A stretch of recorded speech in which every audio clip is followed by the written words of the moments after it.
মৰমৰ ছাত্ৰ-ছাত্ৰীসকল মেট্ৰিক আৰু হাই ছেকেণ্ডাৰী পৰীক্ষাৰ ফলাফল কেতিয়া ঘোষণা কৰিব ইয়াক লৈ ছাত্ৰ-ছাত্ৰীসকলে চিন্তিত হৈ আছে। ইয়াৰ মাজতে সামাজিক মাধ্যমত এটা খবৰ প্ৰকাশ পাইছে যে হায়াৰ ছেকেণ্ডাৰী পৰীক্ষাৰ ফলাফল 15 মে'ত ঘোষণা কৰা হ'ব। এই কথাটো ৰিয়েল নে ফেক অৰ্থাৎ সঁচা নে মিছা সবিশেষ তোমালোকে এইটো ভিডিঅ'ৰ জৰিয়তে জানিব পাৰিবা। গতিকে স্কিপ নকৰাকৈ সম্পূৰ্ণ ভিডিঅ'টো চাবা আৰু চেনেলটো ছাবস্ক্ৰাইব কৰি থৈ দিবা।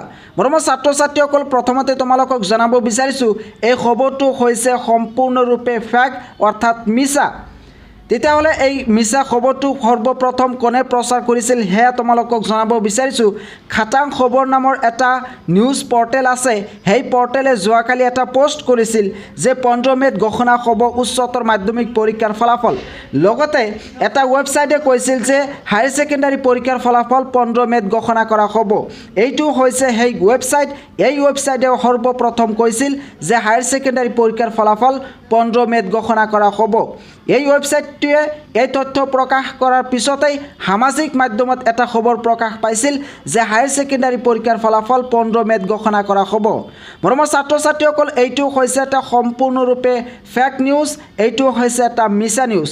আৰু এই যিটো ৱেবছাইট আছে এই ৱেবছাইটটো হৈছে এটা আনঅফিচিয়েল ৱেবছাইট। এইটো সেৱা নাইবা আছেক বৰ্ডৰ কোনো ধৰণৰ অফিচিয়েল ৱেবছাইট নহয়। 15 মে' তোমালোকৰ ফলাফল ঘোষণা নকৰে। এতিয়ালৈকে মেট্ৰিক আৰু হাই ছেকেণ্ডাৰী পৰীক্ষাৰ ফলাফল কেতিয়া ঘোষণা কৰিব এই সম্পৰ্কে সেৱা নাইবা আছেক বৰ্ডৰ ফালৰ পৰা কোনো ধৰণৰ নটিফিকেশ্যন অহা নাই।